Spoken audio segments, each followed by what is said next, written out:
All right, we are very pleased to be joined by Dr. Neil Maharaj. He is working out of Niagara Falls at Niagara Health Systems. Doctor, thank you so much for joining us today. Thank you for having me, Clark. Now, I have some very specific questions I wanted to get to concerning COVID-19 and your expertise in the field of respirology. So bear with me on these questions, and we'd like to make sure that our viewership has the most accurate knowledge, if you will oblige with us here. Sure, I'm happy to. All right, so our first question to you is, why are health professionals hesitant to compare influenza numbers to COVID, and what is the difference between the two? It's a good question. I don't think health professionals are necessarily hesitant to present that information. I think the influenza numbers have been largely dwarfed by COVID for obvious reasons. You know, they're both viruses. They're both RNA viruses. That's the type of genetic material within the viruses. But if you were to compare the fatality or the effects of COVID relative to influenza or the common flu, COVID is much more lethal. And as we get older, we know that age is a risk factor for COVID, as it is for influenza. But the likelihood of mortality or that you'll die from COVID is it varies, but it can be up to about 15 times more lethal. You know, there's a statistic over the last 10 months, COVID-19 has unfortunately killed more people than influenza has in the last 5 years. So that just gives you an idea of the scale of the difference between the mortality between those two. And as a follow-up, March 11th marks the year anniversary of the World Health Organization declaring a pandemic, a worldwide pandemic. What have you learned about COVID-19 in the past year? We've learned lots. You know, the scientific and medical community has really mobilized and rallied behind understanding the virus. You know, at the beginning, we had very blunt instruments in terms of locking down everything. We know that now that there is, in addition to droplet transmission, aerosols have been also highlighted as a mode of transmission. There's been a lot of very interesting research, and we've now developed certain treatments that are very effective in saving people from hospitalization and death. So certain steroids, for example, dexamethasone being one of them. We've also seen, unfortunately, how this virus has really afflicted those that are marginalized. So the elderly, and we've had an unfortunate experience with long-term care facilities, racialized communities as well have been very hard hit. That has been borne out. And so that helps us to adopt strategies to mitigate the risk for future deaths and harm. And there's other new studies coming out that are showing other medications are quite helpful, that can be helpful. For example, certain immune-based medications are being studied, and there's been some promising results there. So there's been a lot of understanding in terms of how we can mitigate some of the effects from COVID-19. And when seemingly communities get a handle on containing the virus, now there's variants introduced. What do we know about the variants right now? The variants that have become quite mainstay in terms of discussion on conventional social media. There's three really. One that was first identified in the UK, one that was first identified in South Africa, and another one that was identified in Brazil.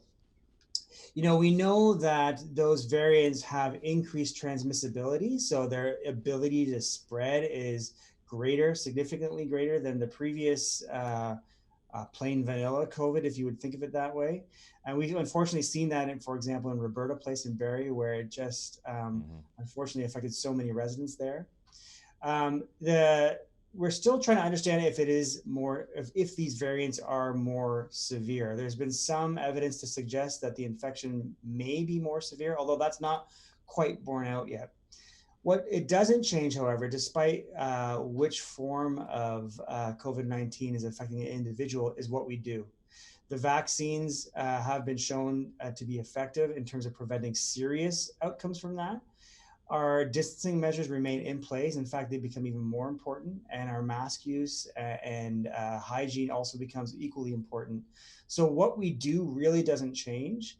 We just have to stick with that in order to see through the other side of this. And just as a brief follow-up, will the vaccines that are approved now from Health Canada guard against the variants? It's a great question. Lots of questions around that. So if you look at the experience in Israel, the Pfizer vaccine has performed very well. We've seen that there is efficacy from all the vaccines in terms of mitigating against serious health effects from COVID-19. That includes hospitalization and ventilation.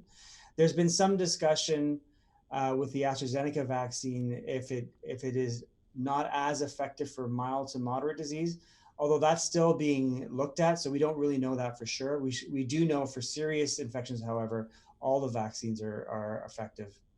Are there any experimental therapies or not over-the-counter drugs or medicines that aren't necessarily approved by Health Canada that can assist in treating COVID?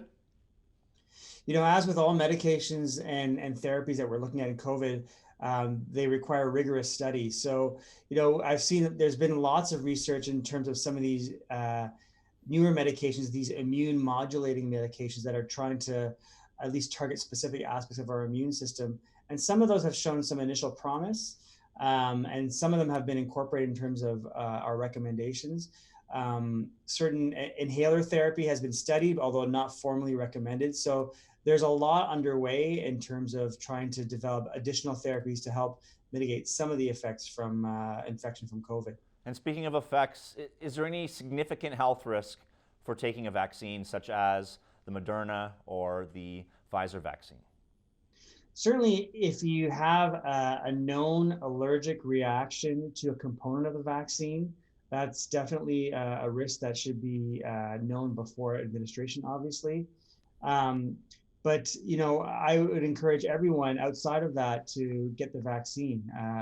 Outside of that, there really isn't a harm in doing it, and it would be immensely important for the individual and the population as a whole. And our last question here for the record, we recently had 9 positive COVID-19 tests at a senior residence in North Bay, and they were all retested immediately and after they received negative results. In your opinion, is the current testing formula reliable? Yeah, that's an interesting scenario. I suspect that there's probably more to that scenario that we don't know about. The PCR test that we use from the nasal swabs is quite sensitive. It approaches 95% in the right hands. And so I do think the testing strategy with the nasopharyngeal PCR is accurate.